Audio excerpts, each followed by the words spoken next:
Folks, welcome back to Proper Slopper Prime. Today, we're looking at Velocipastor, released by Wild Eye Releasing in 2018. It's a movie about a priest who gains the ability to turn into a velociraptor and fights evil and ninjas. I can't really summarize it any better than that.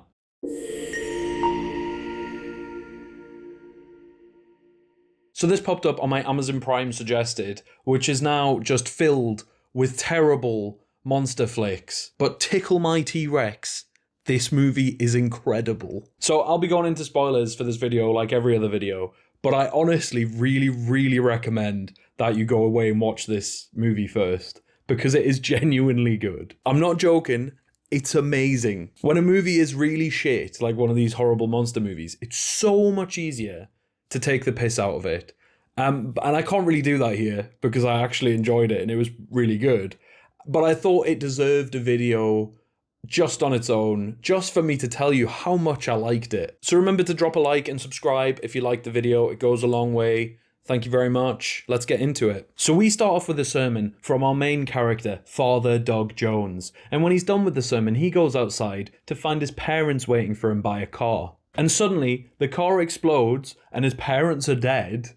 But we don't see any of this. We just see this.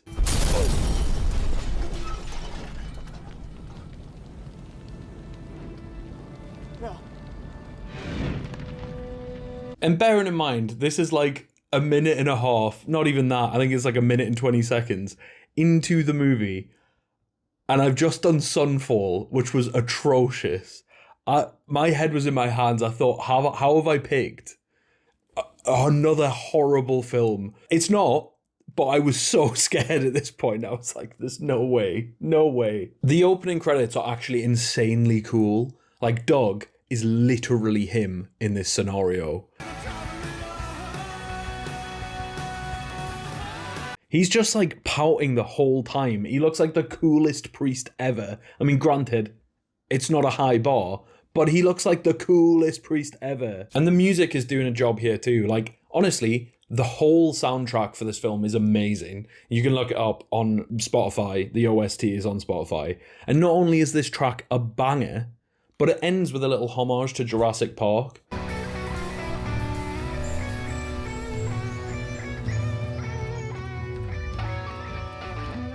It's just a really nice touch and it fits in just remarkably subtly. Like, I was taking notes while watching the movie and I didn't notice that at all. And my girlfriend was like, that's Jurassic Park. So we rewound it. We're like, oh my God, yeah, it is. It's just a nice little touch. It's nice work. I like it a lot. So after his parents died in just an inexplicable car bomb, Doug is understandably having a bit of a crisis of faith, which for a priest, not really great, is it? So Father Steere, the other priest, tells him, you need to go to a godless land, to somewhere where God will not follow, and if you find him with you there, then you know he's still around, to reaffirm his faith. So which godless land do we think that Father Doug Jones chose to go to? Ah yes, the famously godless country of China. So this bit takes place just after the intro credits. So it's kind of implied that he drove to China. There's a bit where he's walking through the woods and he's like, yeah, China. Like as if he just crossed the border into China. I mean, it's clearly just in like some woods in the United States. It's quite funny. But the first person Doug sees in China is a woman in a karate outfit and a bamboo hat. And she's getting chased by a ninja, okay? So she just gets shot and dies. But just before she dies, she hands Doug a tooth and says that he needs to destroy it, or they will hunt him forever. And the archer starts coming for Doug, so he panics and he cuts himself on the tooth. I wonder what's gonna happen. I wonder what that means. And so Doug passes out. And I guess the archer just left him alone at that point, or maybe he turned. Maybe he turned and he doesn't remember it and he got himself out. But the next time we see Doug, he's just back in the US. That was China. There's no more China. That was the end of China for this movie. So the next time we see Doug, he's waking up in the United States. So it's implied that some time has passed, okay? But he's been having nightmares about dinosaurs and the hunger for human flesh. So, I don't know, the tooth is affecting him in some kind of way. It's no wonder this haunts your dreams. What did that Chinese say? Dragon warrior? How Eastern.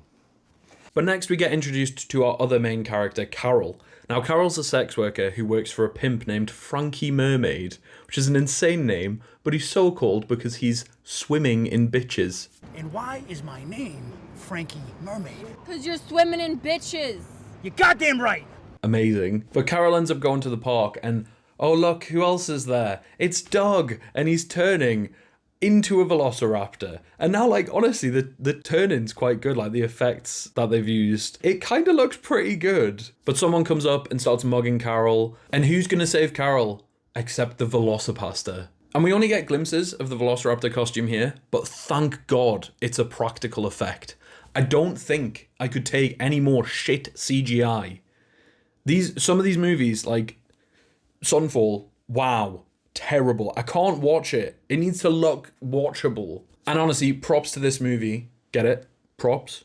Please clap. For going down the practical route. It's not surprising considering the little homage to like Jurassic Park and stuff, which like famously made heavy use of practical effects. But it would have just been so easy to pay 50 quid for like a terrible stock VFX of a Velociraptor and just like ham-fisted in. It would have looked like turd.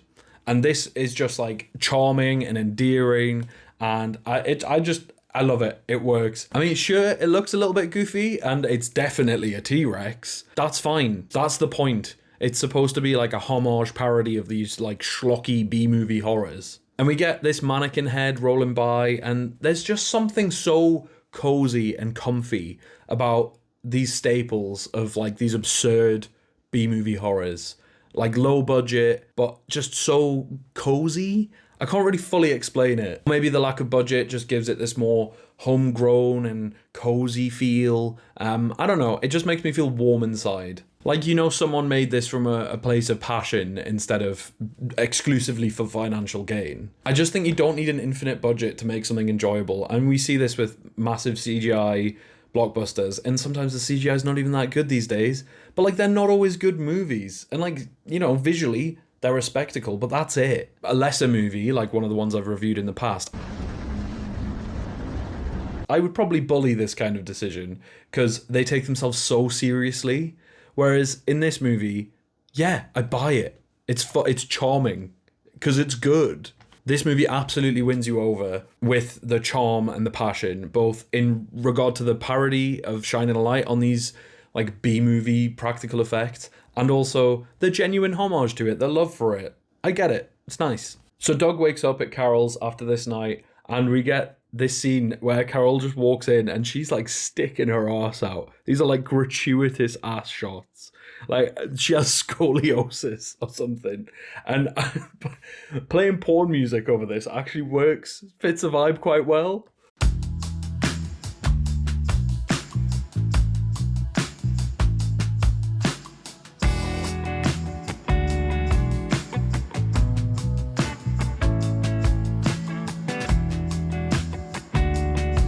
Carol tells Doug that last night he turned into a velociraptor, and he's reasonably shocked at this information. And they do this bit where they repeatedly zoom in on his face. What? Some sort of nightmare. And they do this kind of thing a lot, and it is hilarious to me. Like, they'll put a lingering shot just before a cut, or like an uncomfortably long establishing shot. Everything is just so deliberately non-deliberate, if that makes any sense. The cinematography and the editing treads this fine line of being just bad enough to be funny and poke some fun at this genre. And it stops just before it becomes like, oh, it's just bad. I think it's very easy to make a mistake, but it's much harder to deliberately appear as though you're making a mistake, like deliberately pretend to make a mistake. But we find out that Doug doesn't believe in dinosaurs at all, and Carol reveals to him that she is a sex worker. And he genuinely seems more upset that Carol is a sex worker than discovering that he turns into a velociraptor. Firstly, I'm a hooker and I did not want to be arrested. And secondly, you turned into a dinosaur and you ate him. You're a hooker? I guess he's a priest. Which one's worse? Which one is a sin? I don't think the Bible mentions anything about thou shall not turn into a velociraptor, to be fair. To be fair to him. But Carol's trying to convince him to use his powers for good because she sees all of the evil in the world. And he's like, nah, I can't do that. I'm a man of the cloth. And, you know, and the Catholic clergy are famously great people. But this is only until Frankie Mermaid comes to the confession booth and confesses that he murdered Doug's parents. And we get this hilarious shot of Frankie like crouching villainously, rubbing his hands like a fly after the explosion. And I love that it's revealed in this flashback, but he's just obviously not present at the time that it happens. But this information kicks off one of Doug's transformations, and he slits Frankie Mermaid's throat. And Doug realizes that he likes it. He really enjoys killing bad people. So he goes back and he teams up with Carol to take them down. Then we meet our main villains, the ninjas, and their leader, Wei Chan. And this guy is just a huge stereotype, okay? I guess it's a homage to those old movies. Does it? Yeah, okay. He's a stereotype. Let's leave it at that. For the whole movie, he just speaks Chinese, and it appears that everyone around him just understands what he's saying. But they respond exclusively in English. It's hard to say, sir.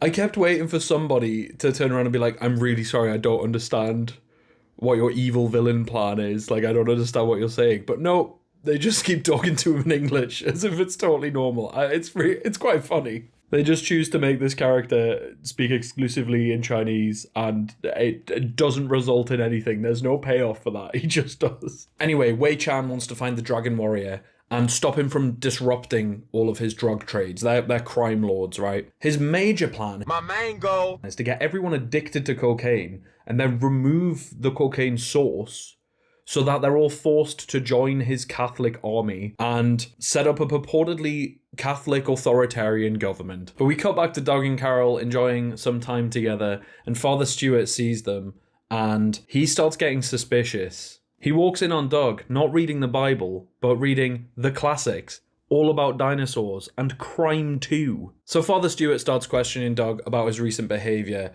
He's been missing Sundays and he's not eating properly. But Doug tells him he's different. Really different.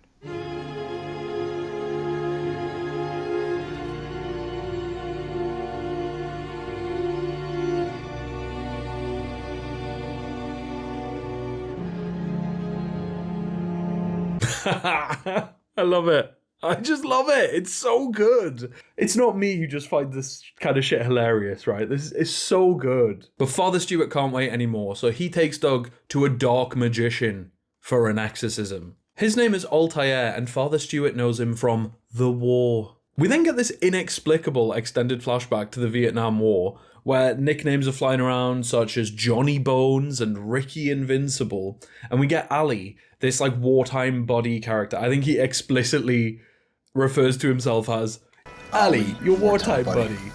And he's talking to Father Stewart about getting home and starting a family. And when you smile at them, I want you to smile like me. It's so funny. But then he's like, I'm going to make it through the entire war without taking a single hit, and immediately dies, like immediately gets shot. It's amazingly shit in the best way. And I won't go into it here. There's a bunch more that happens in this flashback. It's like, it lasts like 4 minutes. But the best bit, Altair never appears in it, not even once. He's just simply not in the flashback. And I'm torn on this bit because I remember thinking this is too long. But then when you're waiting for Altair to appear and there's more characters introduced and none of them are him and he just doesn't appear, that makes me wonder if it should go on for even longer because it's just so funny. So I'm torn. I'm like, on the one hand, I'm like, okay, can we get back to the thing? But I'm also like, this is... After a while, you're like, well, none of these people are the person he remembers from the war. What is happening? Oh, I think you could really extend that out, but I don't know if it's a good idea. So they crack on with the exorcism, and this makes Doug freak out and turn. Doug, runs back to the park, and he gets jumped by some ninjas. He's, a little bit injured, so he goes back to Carol's place for some help. And they end up making love. And I shit you not, this sex scene is incredible. I know that sounds super pervy, but I promise you it is not what you think. I won't show it all because it's quite long and it's also really good, so you should go and watch it yourself. But I will put a warning in here for flashing lights, so if that's something that affects you, then jump to this timestamp. The music kicks in, and the sequence is just Carol and Doug staring at each other, holding hands, reaching out to one another, and it zooms out to reveal a compilation of their relationship. And later it quickly cuts through the movie, timed with the music. It's actually just a really, really beautiful exploration of their intimacy and their companionship and love. The acting, the editing, the music, the abstraction away from the physical act of sex. Like, you don't see them have sex. There are no sex jokes. It's played 100% seriously. I genuinely and wholeheartedly believe that this is the best sex scene I've ever seen in a movie, and one of the best scenes I've seen in a movie. You might think a change in tone like this would be really jarring, but it's surprisingly not. The creator and director of this movie, Brendan Steere, actually directed and created a movie before this called Animosity, which is much more serious in tone. And that talent for a more serious direction and editing really comes through in this scene. He's also said in an interview with Scream that he often leaves comedy movies not really caring much about like the main romantic angle of the film. And so he wanted to make Doug and Carol a movie in their own right. And I totally see that. Never more apparent than during this sex scene. I just think it would have been so easy to do some jokes, some sex jokes. He turns into a velociraptor halfway through and she's banging a velociraptor. But no, it goes hard and it goes emotional. And it's good. It's better for it. I just want to gush about this scene. I have to move on. But like, please, just watch this movie. Immediately after this beautiful piece of cinema, ninjas jump through the windows and Doug and Carol just somehow know martial arts, like some kind of Matrix upload system. They defeat them and they find out where Wei Chan's hideout is. We find out that Father Stewart was captured by Wei Chan and they kill him for taking issue with their plan to flood the whole world with cocaine. You llama! I mean, he's a Catholic priest. Did you expect him to get on board? I mean, who knows, actually, maybe. So Doug and Carol go to Wei Chan's hideout, and they are looking legit. We find out that the main sidekick to Wei Chan is actually Doug's brother. There was no hint to this at all through the movie. And we see in some flashback scenes of Doug's parents that they're just neglecting this kid. So, like, yeah, fair enough, join the ninjas, I guess. That makes sense to me. You're my only son. Thanks, Dad. A fight ensues and Carol is just taking off her clothes and using them as weapons. Doug is fighting his brother and I half expected them to do the trope where he's going to spare his brother because it's family. But no, somehow Doug just has the force and he summons a sword and just kills his brother with it. And he high-key really enjoys it. And like, yeah, to be honest, I've been on family holidays where this kind of thing hasn't been far off. Carol gets taken down and dies, which is, again, just genuinely emotional and tragic. I audibly shouted, oh shit! Even the ninjas are fucking crying. I cared so much about these characters. And the ninjas are standing around waiting for him to react. And we finally get to see the full dinosaur costume in the bright light of day.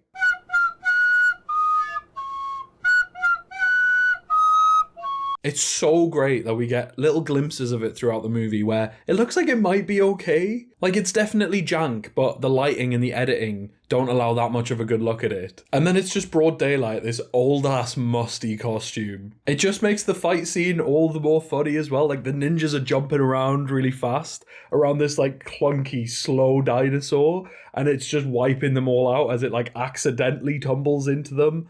It would not be the same with a better costume. And then it's the disconnect between how, like, classically cool Doug looks, and then this is his final form. The boss shoots him with an arrow, and he turns back into Doug, and they do this weird transition effect where they kind of show the film and then, like, the overlay, and it's like a joke about revealing the behind-the-scenes secret to how they achieved the transformation effect. And I don't know if this fully lands. Like, the movie hasn't been explicitly making jokes about how it is a film throughout the movie. Like, it's been absurd, but we haven't seen it, like, break the fourth wall in any kind of overt way. I think if this had been the established means of the transformation, throughout the movie, it might make a bit more sense. It's not that bad. It doesn't really detract from anything in any real way. I just thought it was a weird choice to make. I think it might have been better to just leave that film effect out, or even better, just have the dinosaur run off screen while Doug is just stood behind him, like very obviously was just waiting there for a few frames they're both on screen at the same time. I think that would have been great. Anyway, Wei Chan is tormenting Doug, but what he doesn't know is that Doug's hands are still velociraptorified, and he decapitates him gorily. And after relishing in the violence for a while, Doug remembers Carol and goes and rushes her to the hospital. The doctor comes in, lights up a smoke, and tells Doug that Carol is going to be just fine. Then they're both chilling. Doug has resigned from the church. They're both looking hot AF. And they reckon they'll go to China to stop the rest of the ninjas. And he's just the coolest fucking guy in the world. I wish I was him. He's so fucking cool, and he can turn into a velociraptor. This is my childhood dream. I want to be this man. Anyway, that was Velocipastor. I really go and watch it. Go and watch it. I really thought this was going to be slop like the other movies I've watched, but man, is it something else entirely. In the interview with Scream, Brendan Steere said that he was really worried that the tone wouldn't hit properly and people would think of it like one of these Sharknado kind of movies. It's really a shame that Amazon promotes it alongside these movies because it isn't one of them, and I would have loved to find this naturally instead of as part of a YouTube series where I try to watch extremely shit films. It's not a perfect movie. Not all of the jokes landed for me, and I don't know if the Vietnam flashback really needed to be that long. I'm still in two minds about that. I would have liked to see more of the Velociraptor, but I kind of understand with the costume. I get why you would want to use that sparingly and then drop it as a reveal at the end. That makes sense. The slow pans and lingering shots are hilarious to me, along with like books like Crime 2, and you can really feel the passion and the love behind it. But also you can see the technical ability. It's very watchable from a technical perspective. It's not like Sunfall where they didn't mic up the actors and they did no sound mixing at all. And I also love that it was short, and that's not because I didn't want more, but it's because these slop monster movies that I've been watching have like a massive tendency to over-explain things. Like, oh, the Monsternado is coming because the Bermuda Triangle turned into a circle. Like, I don't care. My parents died in a car bomb, and so I went to China and got a curse that lets me turn into a velociraptor. And no, I'm not explaining why either of those things happened. And it's like, good. We don't need to know the mechanics of an ancient prophecy about turning into a velociraptor. Shut up. Okay, I hate to use the Sharknado rating for this one because it really is not proper slopper. So this one is going to get 5 out of 6 Spinosaurus aegypticus. Just go and watch it and get the whole experience as it was intended. It's available on Amazon Prime in the UK. Oh, and another thing. There's a fucking sequel coming. I'm so hyped. I discovered it while I was researching this, and it looks fucking good, I tell you. I'm hyped. Calm down, I'm hyped. Go and watch it and then watch the sequel when it comes out. Check the trailer out for the sequel in the link in the description. I'll also put the original soundtrack and the link to the review I read on Scream. Okay, that's it. If you like this, please drop a like and subscribe. It helps a lot. If you didn't like it, drop a dislike. It also helps. Controversy sells. What a world, eh? And see you next time for something almost definitely worse than this. Later, nerds.